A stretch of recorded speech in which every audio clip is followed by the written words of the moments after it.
മിക്ക പ്രവാചകന്റെ പുസ്തകം 7-ാം അധ്യായം 1 മുതൽ 20 വരെയുള്ള വചനങ്ങൾ. ഈ അധ്യായത്തിൽ 1 മുതൽ 6 വരെയുള്ള വചനങ്ങളിൽ കാണുന്നത് ജനത്തിൻ്റെ ധാർമ്മിക അധപതനമാണ്. 7-ാം അധ്യായത്തിൽ 7-ാം വചനം പറയുകയാണ്, കർത്താവിങ്കിലേക്കു ഞാൻ കണ്ണുകൾ ഉയർത്തും, എൻ്റെ രക്ഷകനായ ദൈവത്തിനു വേണ്ടി കാത്തിരിക്കും. രക്ഷയുടെ ദിനത്തെക്കുറിച്ചാണ് പിന്നീട് സംസാരിക്കുക. വളരെ ഹൃദയസ്പർശിയായ ഈ വചനം നിങ്ങൾ പൂർണ്ണമായി കേൾക്കണം.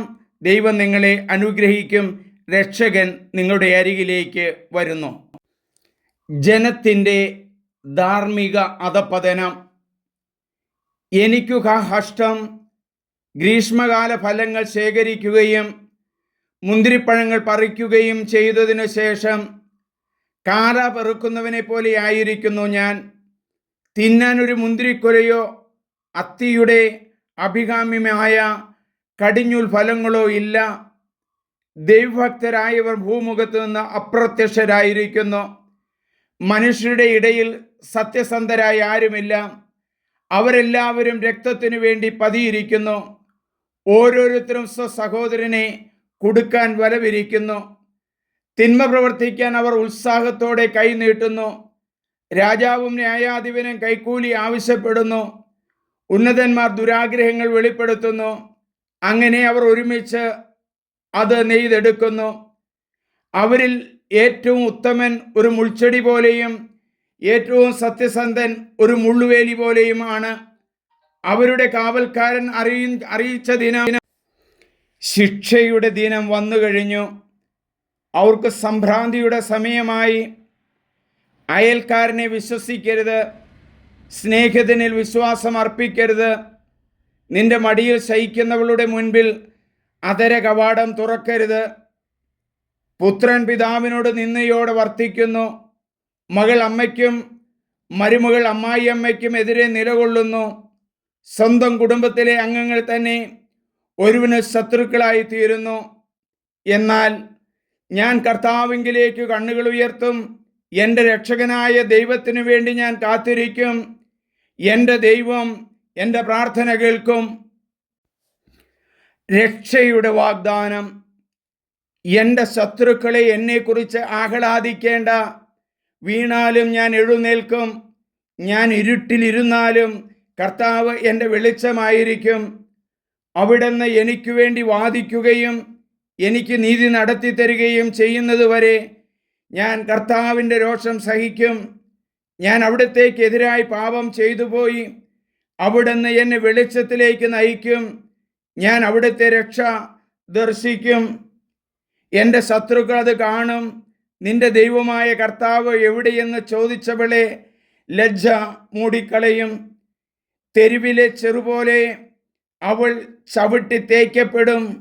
ഞാൻ അവളുടെ പതനം കണ്ട് ആഹ്ലാദിക്കും. നിന്റെ മതിലുകൾ പുനരുദ്ധരിക്കപ്പെടുന്ന ദിനം വരുന്നു. അന്ന് നിന്റെ അതിരുകൾ വിസ്തൃതമാക്കപ്പെടും.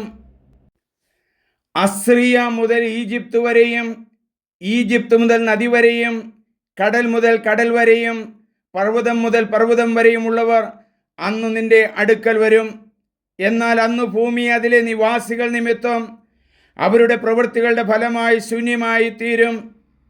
കാർമലിലെ വനാന്തരത്തിൽ ഏകരായി കഴിയുന്നവരും അങ്ങയുടെ അവകാശമായ അജഗണത്തെ അങ്ങയുടെ ദണ്ടുകൊണ്ട് മേയ്ക്കണമേ. മുൻകാലങ്ങളിലെ പോലെ അവർ ബാഷാനിലും ഗിലിയാദിലും മേയട്ടെ. നീ ഈജിപ്തിൽ നിന്ന് പുറത്തു വന്ന നാളുകൾ എന്ന പോലെ അത്ഭുതകരമായ കാര്യങ്ങൾ ഞാൻ അവർക്ക് കാണിച്ചു കൊടുക്കും.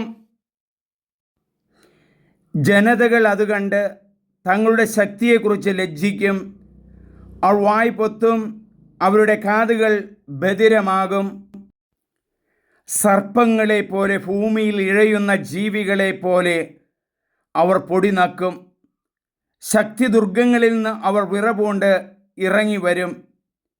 കൊടും ഭീതിയാൽ അവർ നമ്മുടെ കർത്താവായ ദൈവത്തെങ്കിലേക്കു തിരിയും. അവർ അങ്ങു നിമിത്തം ഭയചകിലരാകും. തൻ്റെ അവകാശത്തിൽ അവശേഷിച്ച ഭാഗത്തോട് അവരുടെ അപരാധങ്ങൾ പൊറുക്കുകയും അതിക്രമങ്ങൾ ക്ഷമിക്കുകയും ചെയ്യുന്ന അങ്ങയെപ്പോലൊരു ദൈവം വേറെ ആരുണ്ട്? അവിടുന്ന് തൻ്റെ കോപം എന്നേക്കുമായി വച്ച് പുലർത്തുന്നില്ല. എന്തെന്നാൽ അവിടുന്ന് കാരുണ്യത്തിൽ ആനന്ദിക്കുന്നു. അവിടുന്ന് വീണ്ടും നമ്മോട് കാരുണ്യം കാണിക്കും. നമ്മുടെ അകൃത്യങ്ങളെ അവിടുന്ന് ചവിട്ടിമെതിക്കും. ആഴിയുടെ അഗാധങ്ങളിലേക്ക് നമ്മുടെ പാപങ്ങളെ അവിടുന്ന് തൂത്തെറിയും. പൂർവകാലം മുതൽ ഞങ്ങളുടെ പിതാക്കന്മാരോട് വാഗ്ദാനം ചെയ്തിരുന്നതുപോലെ അങ്ങ് യാക്കോബിനോടുള്ള വിശ്വസ്തതയും അബ്രാഹത്തോട് കാരുണ്യവും കാണിക്കും. മിക്ക പ്രവാചകൻ്റെ പുസ്തകത്തിൽ 7-ാം അധ്യായത്തിലെ അവസാനത്തെ വാക്കുകളിൽ 20, 19, 18 ഈ വചനങ്ങളിൽ ദൈവം കാരുണ്യം കാണിക്കും, കരുണ കാണിക്കും. ഈ കാരുണ്യം ഇത് കേൾക്കുന്ന എല്ലാവർക്കും ലഭിക്കുന്നു. ദൈവമേ നന്ദി, ദൈവമേ ആരാധന. ഇത് നിങ്ങൾ മറ്റുള്ളവർക്ക് ഷെയർ ചെയ്യുകയും സബ്സ്ക്രൈബ് ചെയ്യുകയും ചെയ്യണം. വചനം നൽകുമ്പോൾ അത് അവരുടെ ഹൃദയത്തിൽ വേരൂന്നി വളരും. നിങ്ങൾക്കും കൃപ ലഭിക്കും. ദൈവമേ നന്ദി, ദൈവമേ ആരാധന. Hallelujah, hallelujah.